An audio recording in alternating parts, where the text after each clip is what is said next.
सुल्तान महमूद गजनवी दा दरबार है। लोगों ने आके शिकायत शुरू की थी, सुल्तान वक़्त दा हुक्मरान तू है, वक़्त दा बादशाह तू है, लेकिन तेरे दौरे हुकूमत के अंदर चोरियां हो रही। जदों हजरत सुल्तान महमूद गजनवी नूं पता चलिया, उसने क्या छोड़ देवो हुण चोर जाना ते मैं जाना।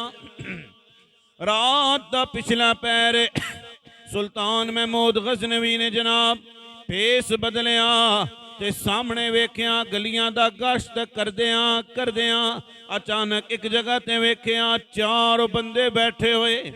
जदों हजरत सुल्तान महमूद गजनवी ने उन्होंने वेख्या, उन्होंने सुल्तान महमूद गजनवी नूं वेख्या ते करीब हो गए। फरमाया संगियो दसो ना किवें बैठे हो, किवें बैठे हो।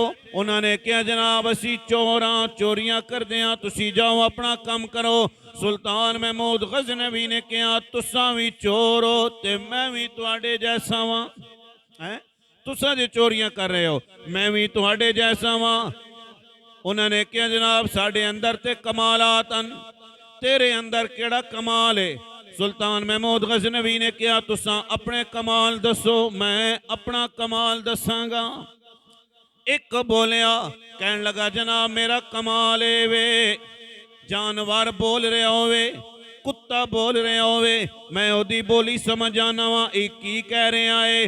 दूसरे ने कहा जनाब मेरा कमाल है वे जितनी भी बड़ी बिल्डिंग होवे ना, जितनी भी बड़ी इमारत होवे, रस्सी ना होवे मैं फिर भी चढ़ जाना वा। ते तीसरे ने कहा जनाब मेरा कमाल है वे जिस जगह ते खजाना दफन होवे मैं सूंघ के दस देना वा खजाना किथे दफन है। ते चौथे ने कहा जनाब मेरा कमाल ए वे जिस बंदे नू एक दफा मैं तक लवा रात नू भी वेख लवा ना 10 साल तो बाद भी मैं उन्होंने पहचान लेना वा।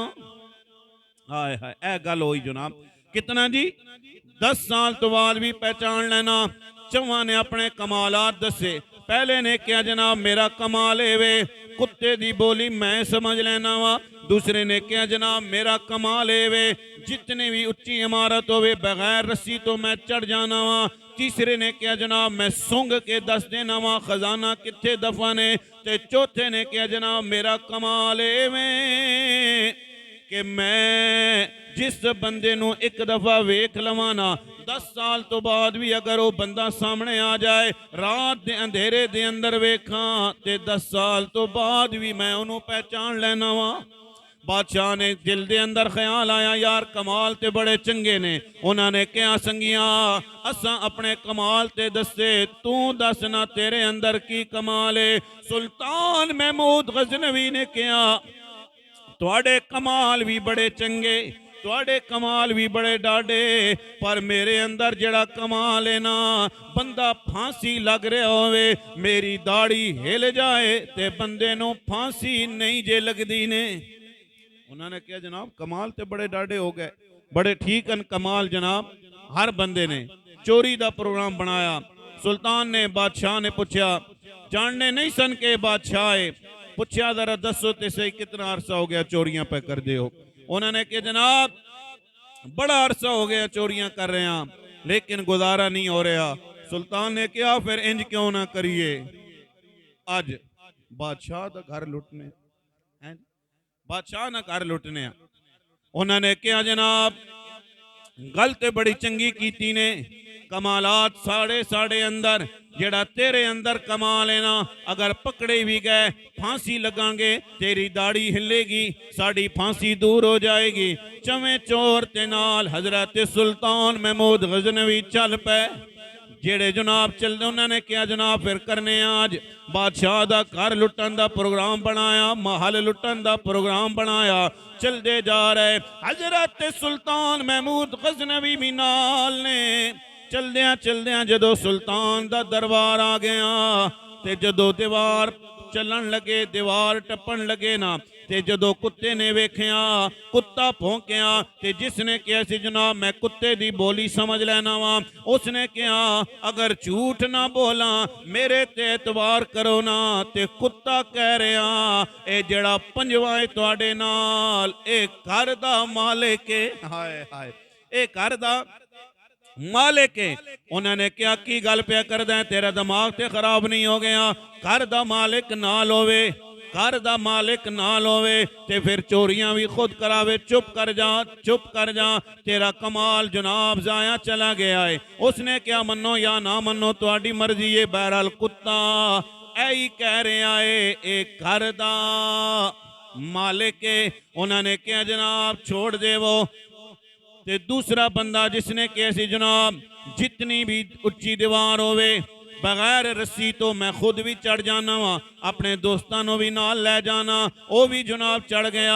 बादशाह ने दिल विच सोचा कमाल भी ठीक दसे ने ते करके भी ठीक तकाए ने, कमाल भी ठीक हैं, दसन दा तरीका भी ठीक है। ते तीसरा ने कहा सी जनाब मैं सुंघ के दस देना वा खजाना कित्थे दफन है।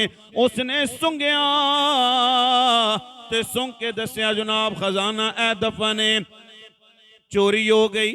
जदों चोरी करके बाहर निकले ना बादशाह ने कहा खजाना जनाब तकसीम करन लगे ना, सुल्तान महमूद गजनवी ने कहा इस तरह ना करो, खजाना जनाब एवें तुसी तकसीम नहीं कर सकते हो, एवें खजाना नहीं तकसीम करना। ए बादशाह दा घर लुटिया, सुबह बड़ा रोला हो सी, बड़ी परेशानी हो सी। तुसी खजाना करने इत्थे दफन, तुसी अपने अपने पत्ते लिखाओ, जिस वेले मुआमला हो वैसी ठंडा फिर असी खजाना तकसीम कर लसा। सारिया अपने पत्ते लिखाए ते पंजवे दा पत्ता बादशाह दा पता लेना भुल गए। बादशाह दा पता नहीं लिया। जदों चावे चले गए ना सुल्तान महमूद गजनवी अपने दरबार ते आए, सिपाहियों नूं दसिया भी ए जगह ते खजाना दफन ने, ऐ चार बंदे ने फलां फलां जगह ते पत्ते ने, पकड़ के ले आओ। अल्लाहु अकबर कबीरा। जनाब सुबह दा वेला होया, बादशाह दा दरबार लग्या, बादशाह दा दरबार लग्या।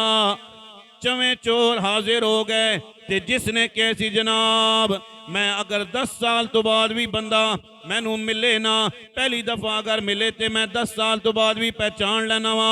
उसने अपने संगियां नू मुखातिब करके कहा कहंदा अल्लाह झूठ ना बुलवाए ते पंजवा ओही है ने जेड़ा दरबार ते तख्त ते बैठे होया। उन्हां तिन्हां ने कहा यार तू मरवाएगा, ये किवें हो सकता है? बादशाह होवे साडे नाल मिल के चोरियां कराए ना।